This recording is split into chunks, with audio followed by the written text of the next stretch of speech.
Awareness, awareness, awareness, awareness. Yes.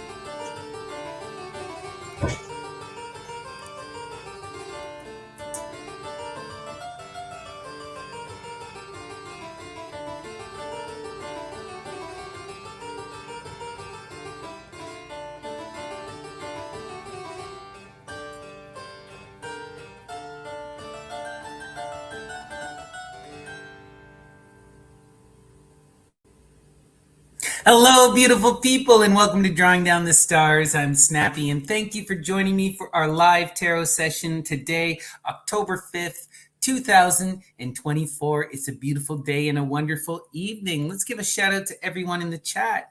Good to see you, Gandhi. Much love, Leslie. Good to see you, Hollerhaint. Daphne, much love. Christy, good to see you. Geo, great to see you. Nikosmas, good evening. Geronimo, good evening. Taz, good morning. All the love in the world, Mother Rhea. All right. Thank you guys for joining me. It's great to see you all bright and early. All right. Let's talk a bit about our astrology. So we're still in this energy of the moon in Scorpio, that deeply sensitive energy, but also this energy of being able to be ourselves and truly express how we feel, where we'll have this strong desire to really project and to be out there and to bare our souls. But at the same time, we'll be ultra sensitive and we'll be able to feel the slightest of twinges and nuances and changes, you know? So that Scorpio energy is beautiful and intense and reactionary. But luckily, we have this beautiful energy of that sun in Libra, that incredible balance, the one who goes with the flow, who pursues beauty and justice and self-refinement, who recognizes their actions cause their future and their present and take responsibility. With this energy of Libra, we can balance out that Scorpio energy. We can express ourselves deeply and not be too sensitive. So take advantage of this moment, explore your soul, project your heart, tell the people you love that you love them, and be in that loving harmony. All right. So when I was meditating this morning and I was pulling my cards, excuse me, I was thinking again about this idea of Narcissus and the reflection and that echo energy that keeps coming up again and again and again, you know? And just this energy too of that hermit again came up. And the hermit is the one who goes into that self-reflection, right? Who does that hard work of seeing themselves by going into the cave, you know? And if you remember, we were talking about yesterday with that energy, we're talking about, that story of Echo. And Echo was that great Oread nymph who was cursed by Hera to not have a voice, right? Who could only mimic others. In her story, she falls in love with Narcissus, but Narcissus is beyond arrogant. He is the most beautiful man in the world, right?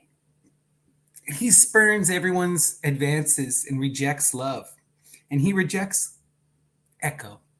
And the result of this is that Echo dies alone and only her voice is left, crying out, right? But that's not the only one who succumbs to the violence of Narcissus. The other person who does is the boy Amneas.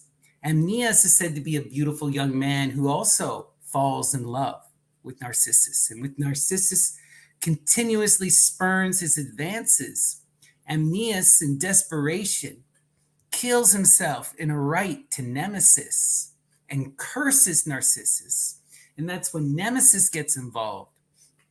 And she damns Narcissus to only look at his reflection until he dies. And he dies next to a pool of water, and his blood fills the earth and blooms as the narcissus flower.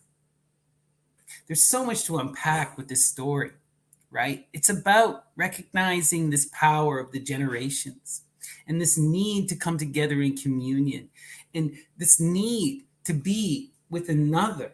You know, this is a constant theme that you'll see over and over and over again, right? There is a necessary time for separation when we can reflect upon ourselves, but then we must move back into the world. We must re-engage in community. We must eventually partner up and find people that we can create with beautiful art, right? That's the whole purpose, is that creation and transformation and sustaining into the next unfolding of the generation, right? Always about producing that next line. And if we're not engaged in this loving connection, if we are denying that community, that responsibility, if we are in this disconnected state, that's when a lot of this negativity starts to arise. You know, a lot of this obsessive extremist thinking, you know, that leads to that monism and monotheisms that reduce and reject the multiplicity of the world, the beauty of perspectives, and the necessity of the generation, which requires the suffering. It requires transformation. It requires life to unfold, right, in the way it is. But people would rather stick their head in the sand and not face life as it is, right? They would rather look in that mirror only. But there's two parts to this. Wisdom is found in continuous reflection, true. But it is not only self-reflection. You have to see you have to see yourself reflected in the universe around you. You have to eventually understand and accept the multiplicity and individuality of others. And then you have to incorporate that into the self. It's both the one and the many. You must reflect Pan. You must embody the all. You must reform that divine androgyne, Phanies, who is male, female, and animal, right? We incorporate it all. We have to master these multifaceted aspects of our nature. Otherwise, we cannot truly understand ourselves. You cannot know yourself if you deny your masculine, your feminine, or your animal, right? Now I wanted to read for you guys a poem. It's called The Muse's Mirror by Johann Wolfgang Goethe. Early one day, the muse, when eagerly bent on adornment, followed a swift running streamlet, the quietest nook by its seeking. Quickly and noisily flowing, the changeful surface distorted, ever moving her form, the goddess departed in anger. Yet the stream called mockingly after her, saying, "What truly? Wilt thou not view then the truth in my mirror so clearly depicted?" But she already was far away on the brink of the ocean, in her figure rejoicing and duly arranging her garland. There's the message right there. Won't you pause to look and see yourself reflected in my stream?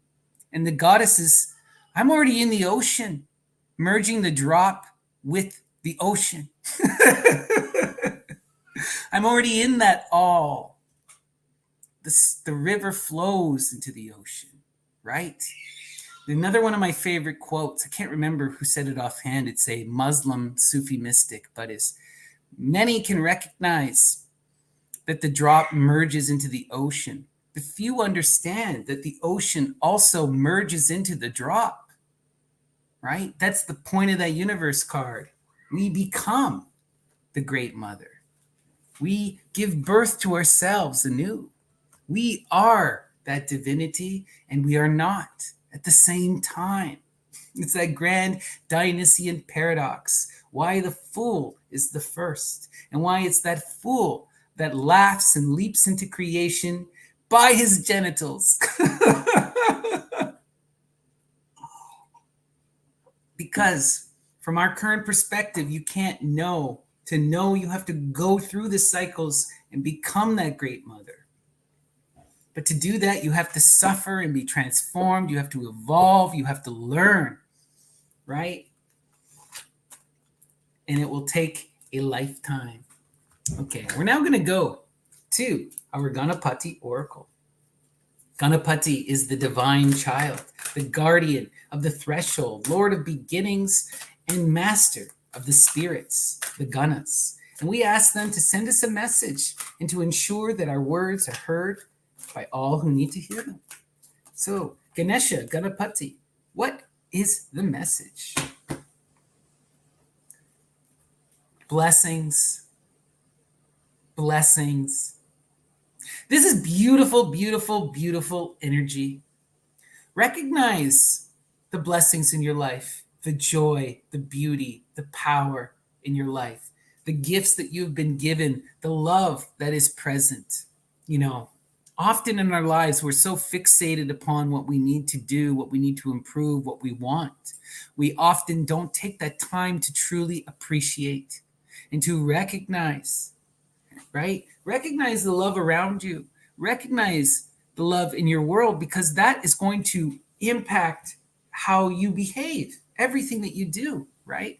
Recognize that if we truly want to be in this flow, in this production of the generation, we have to live in harmony with the nature, with the universe. We have to accept our blessings and our curses. And it's those blessings that define us. It's those blessings that give us something to strive even greater for.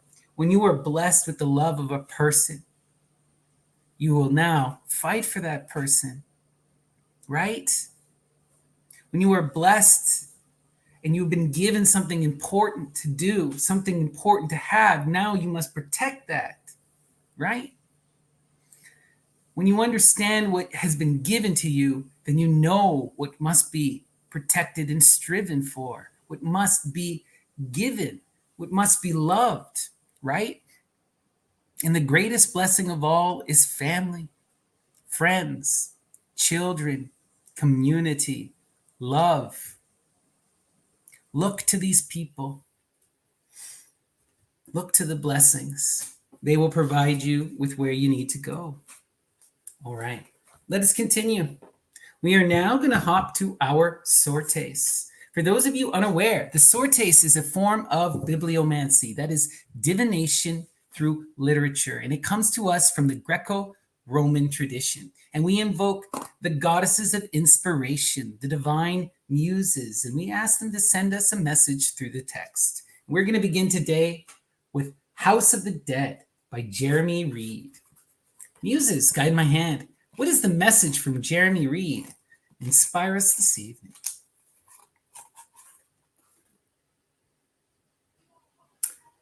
John Lennon, still ripped by bullet shot, unable to accept that he was dead and couldn't get back into the studio or to Yoko, and denied his present state, desperately demanding from me a pulse and electricity to reboot his brain. Wow. That really hits hard for those of you who know John Lennon. He would very much be a hungry ghost. That was a person who was so deeply attached to the world, you know? And recognize these things. Wow, interesting. You know, what do we also, sometimes when we're bound to something, we can't let go to it either. That's also the issue with love. To be able to truly love something, you can't possess it. You have to walk that middle way, right? In order to strive for arity, you must think of this like Pythagoras. Recognize that the extremes are always the problem. True virtue is in between. It is through that engagement of reason, right? Even love. True love is love that is balanced. If it is obsessive, if you can't let go, if you can't move on and learn to love the world, then it was never true love, right? And if you cannot expand and love things beyond the present, right? You can't be in that attached state. Love is something that flows in and out, and you must accept what comes and you must let things go, as hard as that is. All right, let's continue. Muses, guide my hand. We're now going to go to Euripides 10 plays. What is the message? Inspire us. Victory, maids of Mycenae. I announce to all his friends that Orestes has won the victory. Victory, maids of Mycenae. I announce to all his friends that Orestes has won the victory. What's wild about this is that if we, how do I say this? What did Orestes win? What was his victory? It was nothing of the sort. It was nothing of the sort. Think about Orestes for a second. Who is Orestes? Orestes is the son of Agamemnon. The victory they speak of is vengeance, blood vengeance, the murdering of his father in order to avenge the death of his mother and his sister.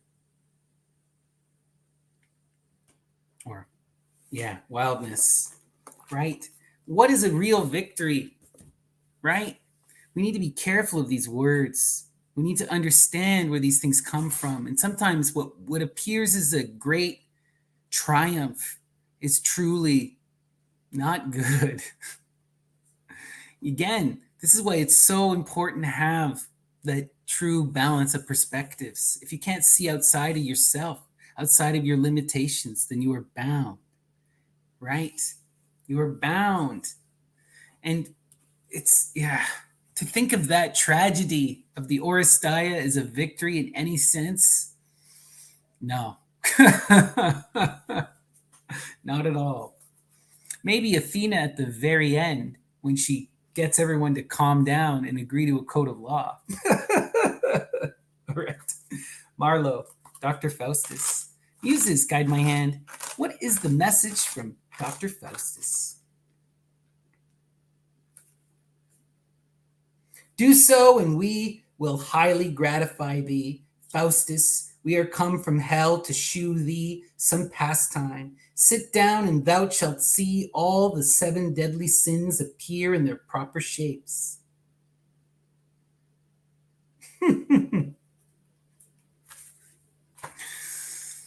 Recognize where you are in a second. Hell from the Greco-Roman tradition is a very different idea. The underworld, the earth, this is where we are now. The third world, right? Where the 7 deadly sins can happen, where they exist and take place. Dr. Faustus asking the demons and engaging them and perceiving and playing with this happens in the earth, in hell, because he is already in hell. And the great tragedy is that he doesn't even recognize this. Faustus doesn't even recognize where he is and what he is doing. Playing these greed games, binding himself in that cyclical, unending return until he can learn to let it go. All right, let us continue. We're now going to go to Malidor by Lautréamont. Muses, what is the message from Lautréamont? Inspire us. So much the better for them.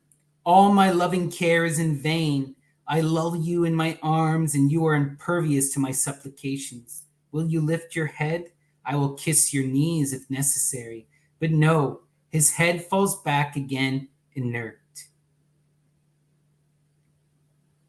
My gentle master, if you will permit your slave, I shall go and look in my room for a phial of turpentine spirit, which I habitually use when migraine invades my temples after I have returned from the theater or when reading a stirring chronicle of history. Wow. This is some wild stuff here. Okay? All my loving care is in vain. I lull you in my arms, and you are impervious to my supplications. Did we just not hear this in the story of Narcissus with Aeneas, with Echo, right? Will you lift up your head? I will kiss your knees if necessary. But no, his head falls back again inert. And then what does it produce? My gentle master, will you allow your humble slave? And therein lies the problem, right?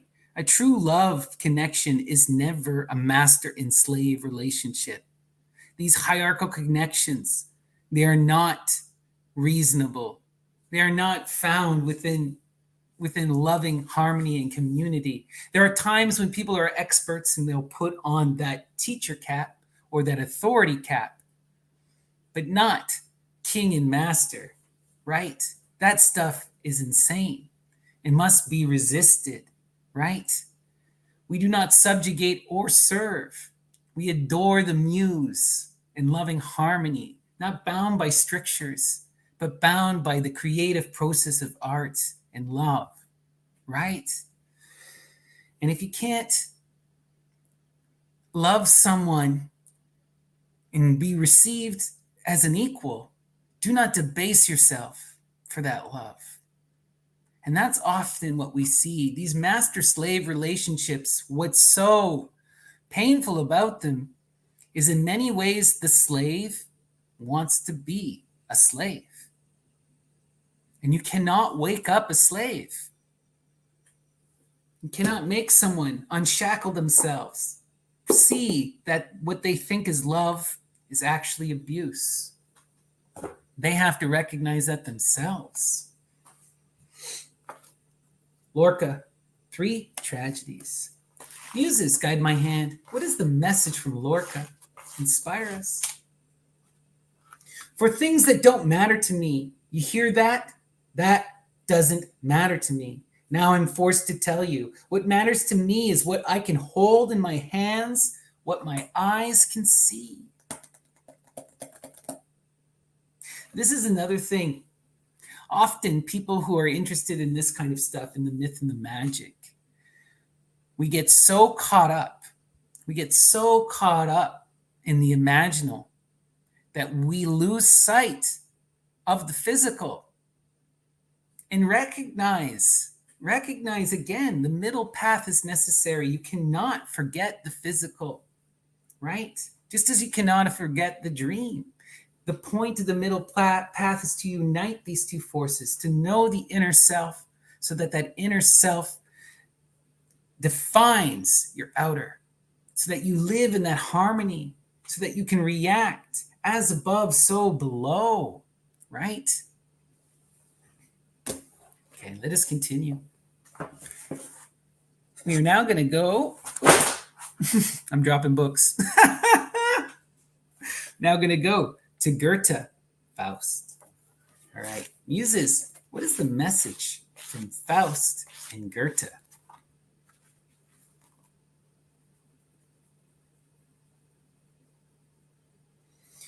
Well, take your rest, I'll say adieu. The chance, in fact, I gladly seize. A mad, ungracious churl like you is mighty difficult to please. A pretty handful, I must say, one never knows, toil as one may. What pleases him, no sign of grace, is seen upon his lordship's face.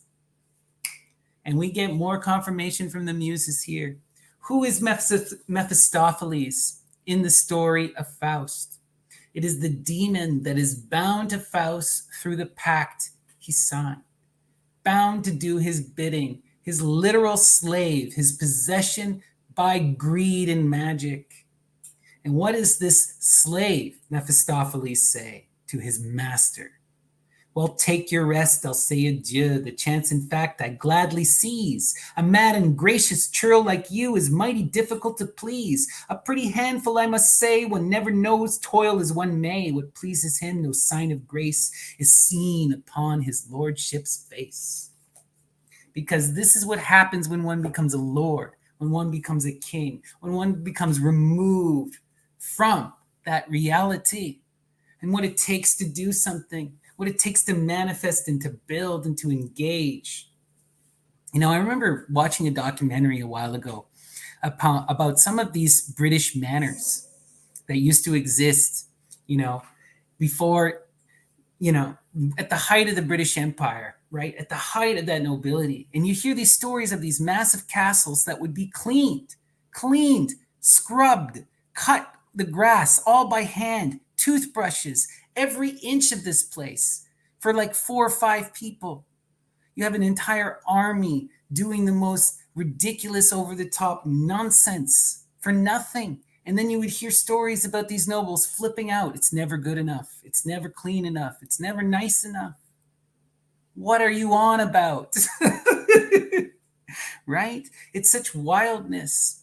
And you see this when people are extremely privileged, all of a sudden, the littlest of inconvenience is the greatest of sins. Notice, it is always the most powerful and privileged who are the loudest, who yell the most and complain the most. Why is it always these old white men who are the talking heads? Because they're the ones divorced from reality and they're the ones judging the rest of us. All right. Lord Byron. Muses, guide my hands. What is the message from Lord Byron? Inspire us, muses. At least perhaps he has not 60 years. At that age he would be too old for slaughter, or for so young a husband's jealous fears. Antonia, let me have a glass of water. I am ashamed of having shed these tears. They are unworthy of my father's daughter. My mother dreamed not in my natal hour that I should fall into a monster's power. And again, we keep seeing this image today. The muses are so clear, right? At least perhaps he has not 60 years. At that age, he would be too old for slaughter. She's talking about the man that she's being forced to marry. Or so young a husband's jealous fears. I am ashamed of having shed these tears. They are unworthy of my father's daughter. My mother's dreamed not in my natal hour that I should fall into a monster's power. Right? No mother wishes their child to be bound into those dark relationships. But how do people get caught up in that kind of darkness, right? There's always promise. There's always hope. People are never just sold a bill of goods, right? Look at ideology and how it manipulates us. Look at religion and how it manipulates us, right? They manipulate you through what you perceive to be good.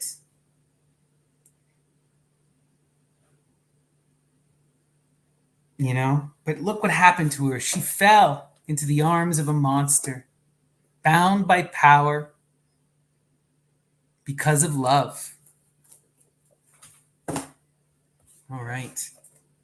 Sometimes we need to know when we have to get out of Dodge, when we have to protect ourselves, when that love that we think we have is not real love, and it is instead we are a possession, an object, in another person's life. Scary. Don Juan in Hell by Bernard Shaw. Muses, guide my hand. What is the message? Inspire us. I noted the gleam of gold from a dead tooth in the laughing mouth.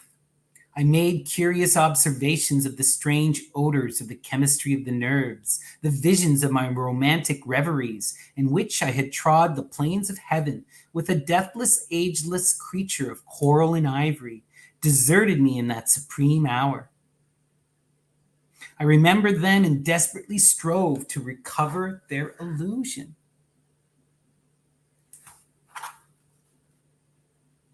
Yeah. Look at this. I noted the gleam of gold from a dead tooth in the laughing mouth. The gold in the dead tooth of a laughing mouth.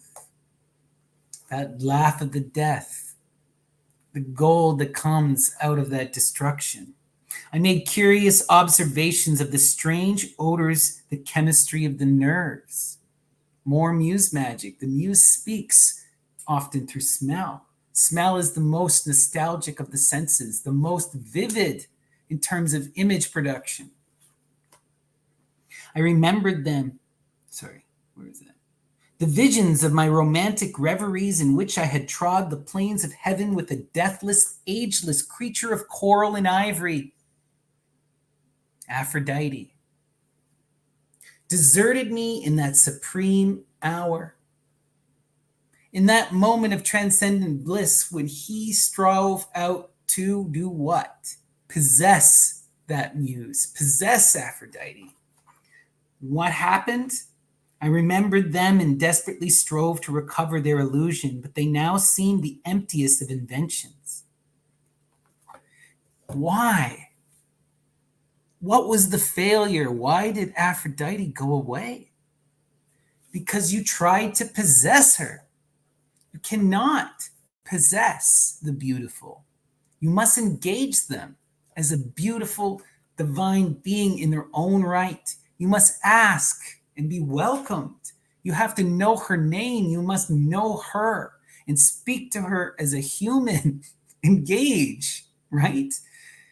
The world, the universe is alive. And you must treat it with that loving respect and responsibility. If you try to rape the muse, what do you think is going to happen?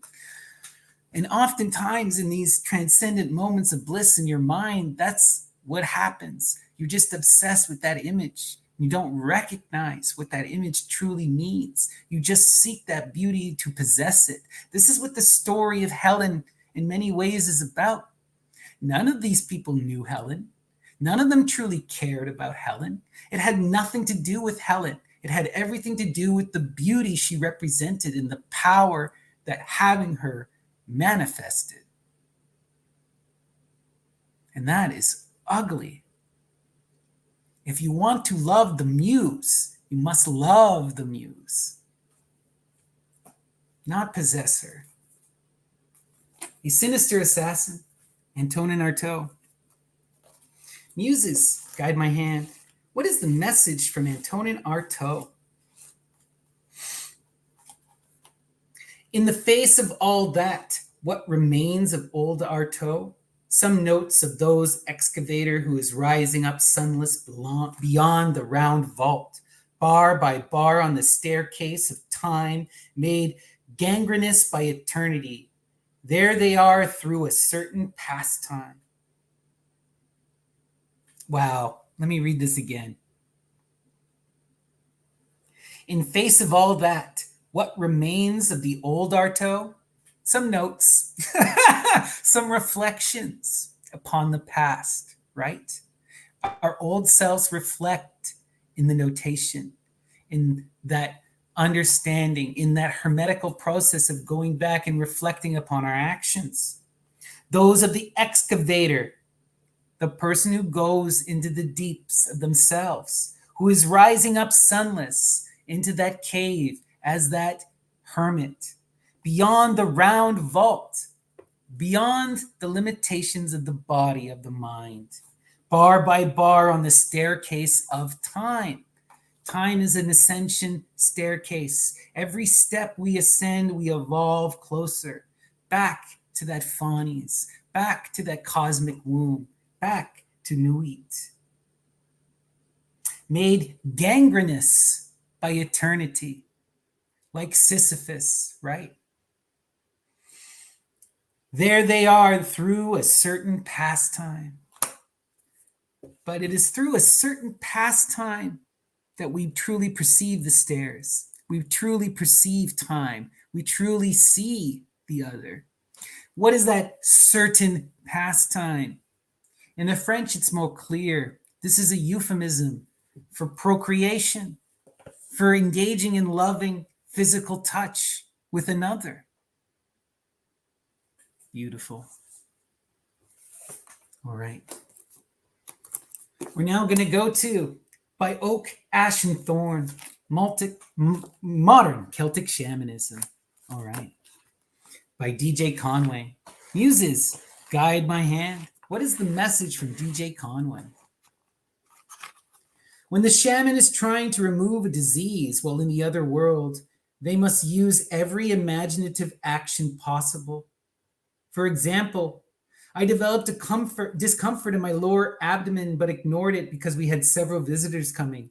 Just before the company arrived, the twinges were becoming more uncomfortable. So I did a quick shamanizing and discovered a black sludge completely filling my bladder. Everywhere it touched was a deep, fiery red. I tried to break the sludge loose and send it out, but was only partially successful. The visitors arrived at that moment, and the journey had to be cut short. Within a few hours, I was in the emergency room with a hematomic cystic bladder shutdown. If I had checked on it sooner, instead of ignoring the problem, I could very possibly have prevented an extremely painful experience.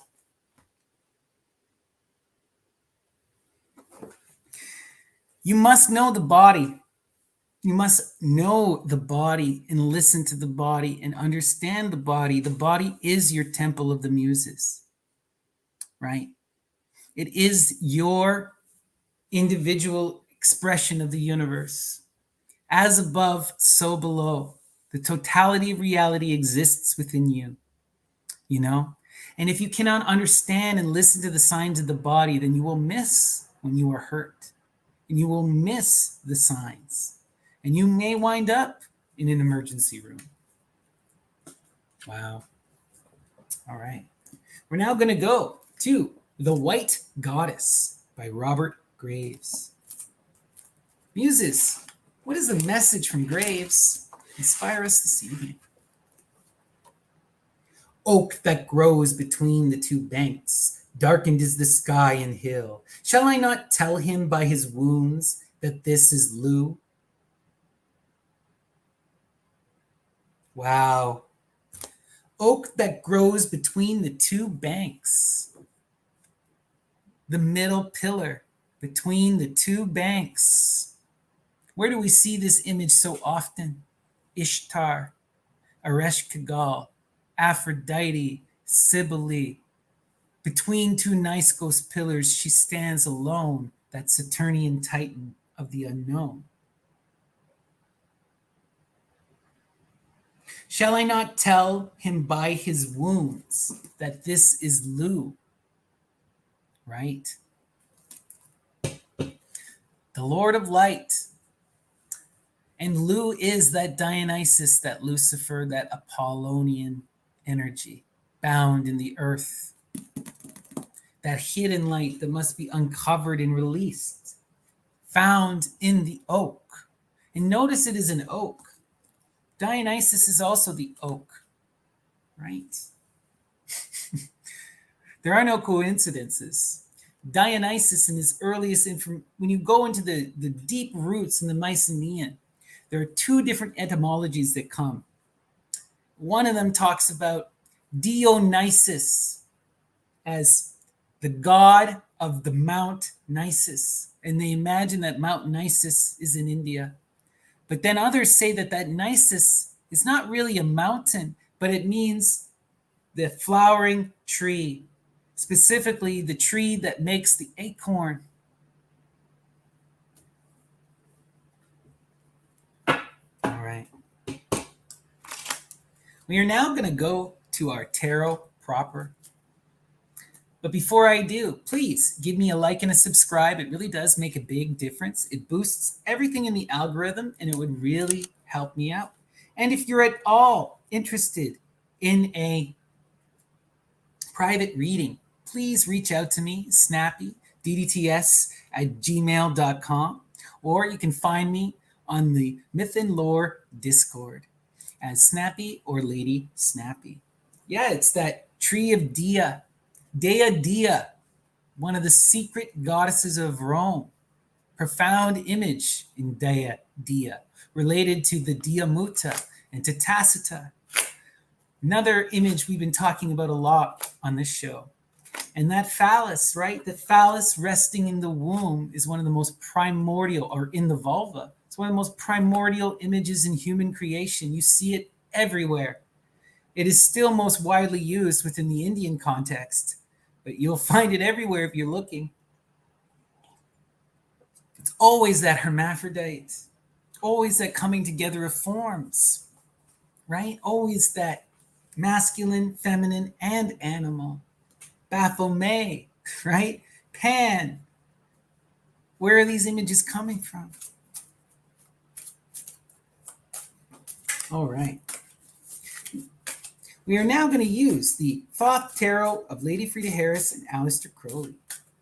All right. And we are going to invoke Saturn Kronos.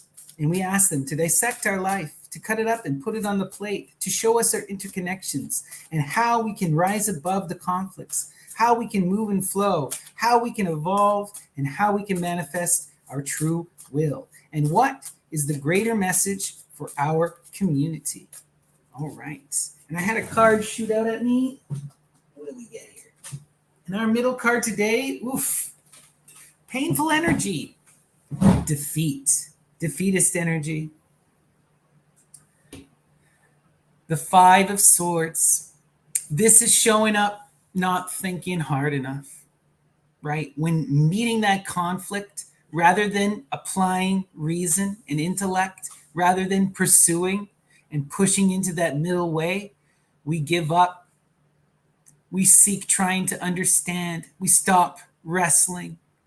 We fall prey to our own limitations and retreat. But this five is one away from that perfected reason, one away from science. All we have to do is apply that reason, and that middle path will illuminate itself.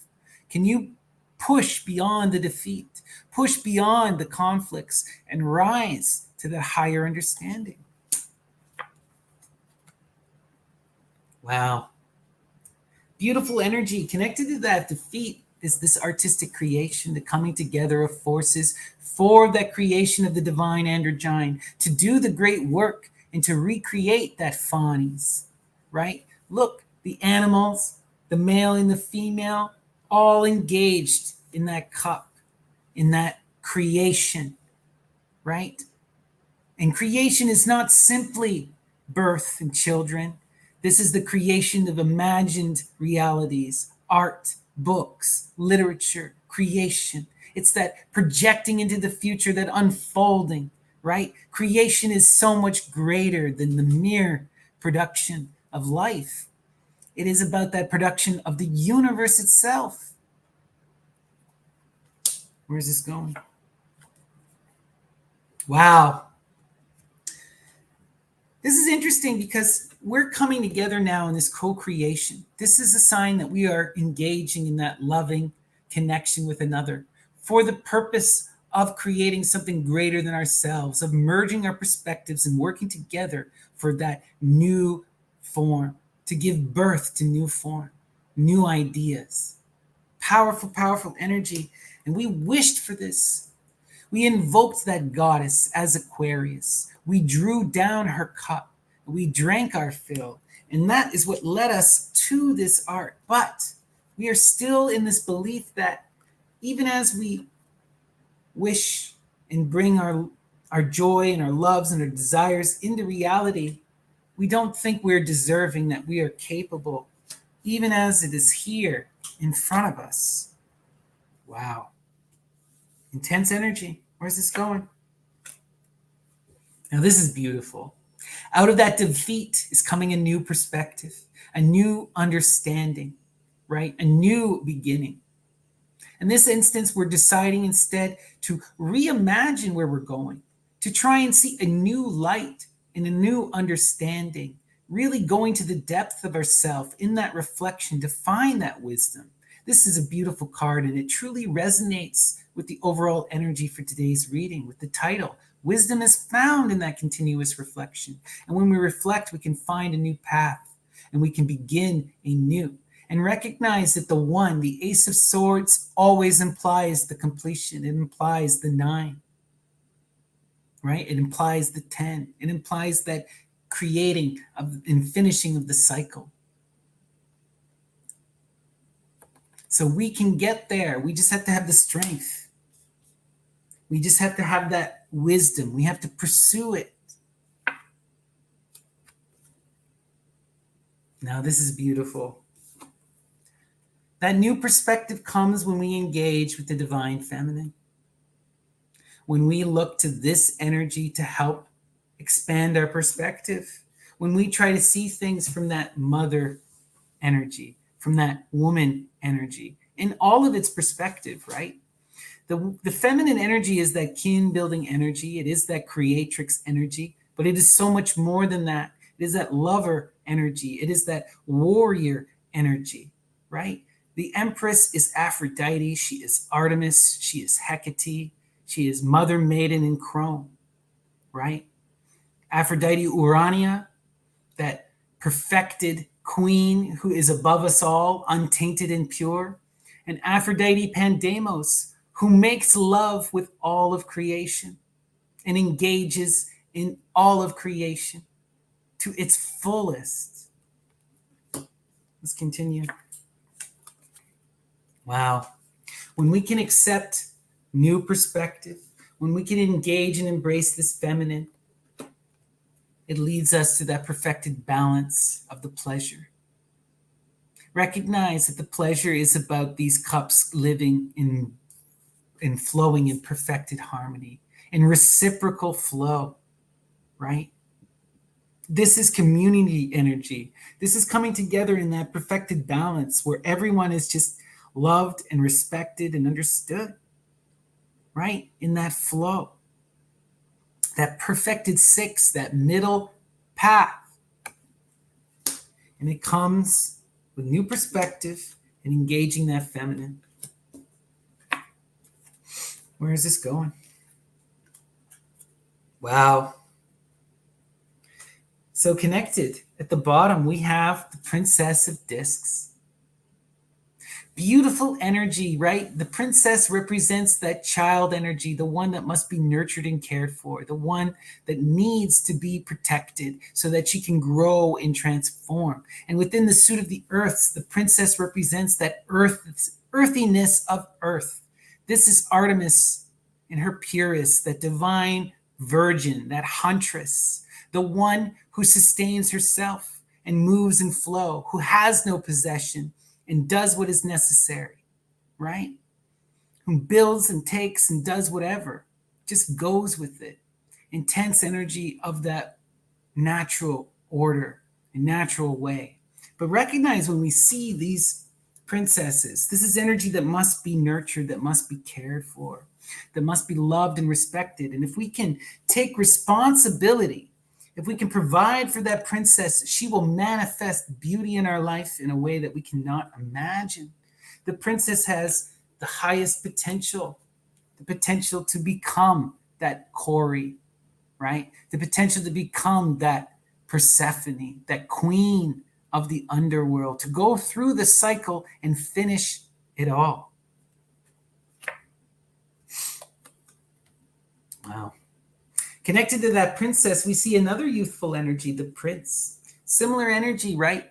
The prince can also grow, can also become that knight, or can become that king, or even then that great mother herself. And this is energy that needs to learn and to grow. What we're seeing now is that, though, this is energy that's showing up to engage with this princess. And they're showing up in that immature energy. That princess needs someone who can be that knight to raise her. So when I see with this energy is that we need to learn to transform, right? To build upon that prince energy and to truly expand it into something profound and beautiful, to grow, right? To expand upon that energy and to take responsibility. You know, that prince is showing up in that sword energy, which is that beautiful one who can provide wisdom and teaching and knowledge and growth, which is incredible energy, right? But that's energy that we have to recognize, though, that the prince is also selfish and is in that immature energy, stuck in their own mind. You know, the prince doesn't save the princess. The prince possesses the princess in a transaction so they can become king, right? Whereas the knight saves the princess and elevates her, right? But that prince can grow. That prince doesn't have to be in this energy, right? There's so much potential here. Our next card, abundance. This is beautiful energy that's come up a few times lately. 3 coming together to create that expansive outpouring of love. What I'm getting here is that the message is if we can be in this loving energy, then not only we can definitely provide for this princess, but we can definitely become that mature knight, right? It's not so, that knight is showing up as that teacher, as that one who's going to try, right? The prince is showing up. They're trying. And that is beautiful energy. It's just energy that needs to expand, to build upon itself. But if that energy connects with that princess, it brings that abundance, that love. And if we can expand our perspectives and incorporate all this love, we can overcome that defeat. We can mature this prince. We can take care of that princess. All right. I'm now going to flip my camera. But before I do, please, once again, give me a like and a subscribe. It really does make a big difference. And if you're at all interested in a private reading, then please reach out, snappydddts@gmail.com. So sorry, guys, about the setup here. It's kind of hard to get it so you can see everything. Okay. All right. Oh, it's good enough. Okay. Let's start here with our art card.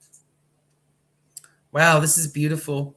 That empress and coming together with that prince in that co-creation, in that loving co-creation. And that's beautiful, beautiful, loving energy, right? That produces that princess, that allows this energy to come together to nurture and expand that princess, which grows into that abundance. Beautiful energy. And we just need to be in that flow with that empress, right? We need to strive to reach her, strive to pursue her as a more mature individual. Interesting. Now let's go here. That defeat. We overcome defeat by new perspectives, new understanding, and by taking responsibility and pursuing and helping this divine child. When we can think clearly and we can see the path forward, these are very similar energies, right? That sword implies the completion of the cycle. The princess implies the completion of the cycle. Together, these energies are about projecting into the future and imagining things correctly, or imagining it unfolding in a beautiful way, right? Seeing how you can nurture this princess and help her become that empress. Beautiful. The star card. We wished for this. We brought all this in.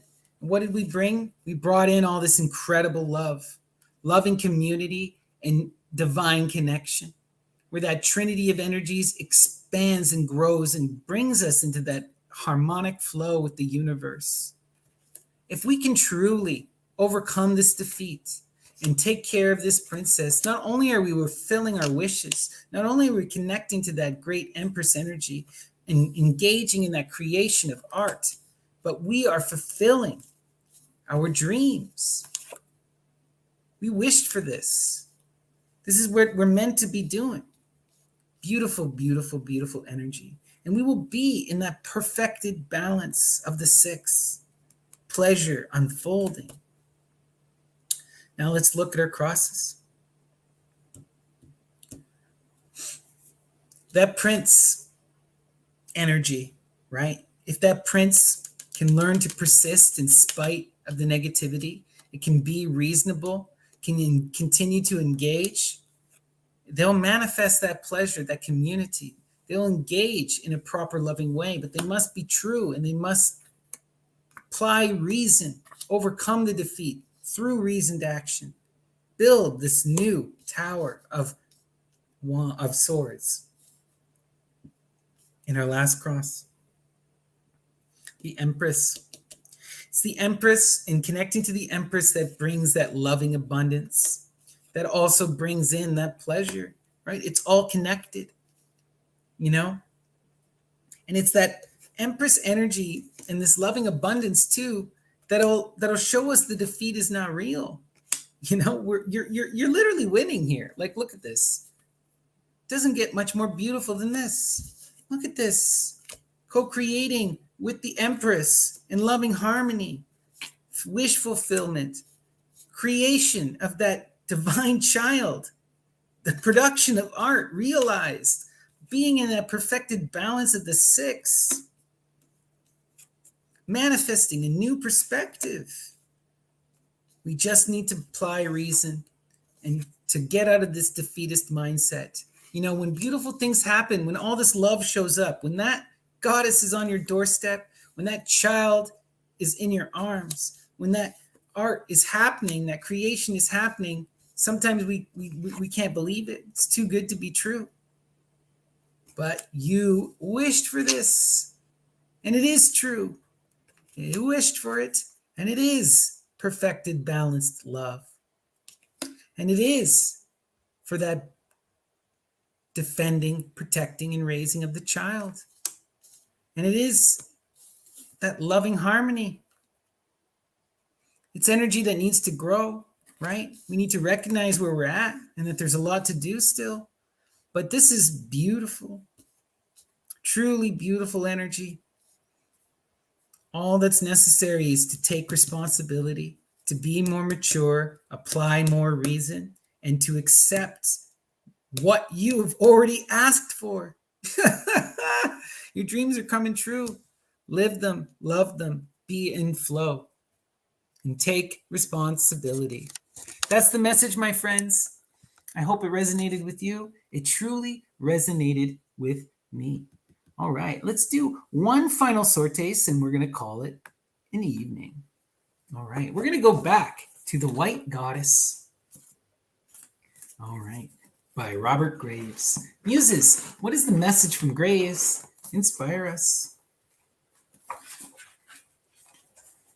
Here once dwelt a high idol of many fights, the Crom Cruach by name, and deprived every tribe of peace. That Crom Cruach, right? It's that Saturnian energy of violence that comes and upsets the peace, that upsets the harmony. Why? Because when we can adapt and overcome that violence is when we evolve. Otherwise, those perfected utopians of balance, those perfect kingdoms, they fall apart, right? They fall apart if they can't grow, if they can't overcome.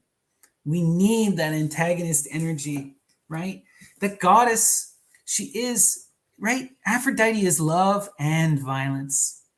She is that great recycler, that creatrix energy, right? Who gives birth unto herself. To give birth, you must consume, right? You have to transform the broken into the new. And that requires force. It requires destruction. This is why Kali is the great mother, right? That's beautiful energy. Kali is the most merciful energy in the universe. Don't let her gaze fool you. When she recycles you, you are born anew. She always hears the cry of her children. All right. Peace and love, my friends. That's the message. And I hope I see you again tomorrow for more live tarot and sortes. Until next time, take care.